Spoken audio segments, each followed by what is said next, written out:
হুম। Hello আপা, আপনি স্বামীটা মারা গেছে, আপনি এটা কেমনে জানলেন?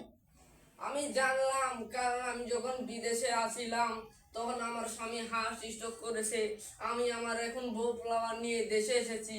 তো এখন আমার আর কি করার, আমার দুঃখের সংসার, এই আর কি। ভাই আপনি কিছু বলেন। আপনি বলেন না। আমার খুব দুঃখ। আমার একটা মামাতো ভাই আছে, এখন আমি তার সাথে বিয়া করুম। আমি তো হেডে ভাবতাছি, আমার স্বামীর লগে আমার কোনো কথা হয় না। আমি আমার মামাতো ভাইয়ের লগে অনেক ভালো ভাই, মামাতো ভাইও আমার অনেক ভালো ভাই, বুঝছেন? আমি এখন আমার পোলাপান নিয়ে মামাতো ভাইয়ের আচ্ছা লগে আচ্ছা, কথা আপনি এটা কইবা। চলেন কিভাবে? আমি এখন চলি, আমি আমার মামাতো ভাইয়ের লগে কথা কইছি। এখন আমার মামাতো ভাই বলে হে আমার এখন বিয়া করব, আমি এখন তার সংসার করে খাইব। এখন আমি তার বাড়ি যাইমু।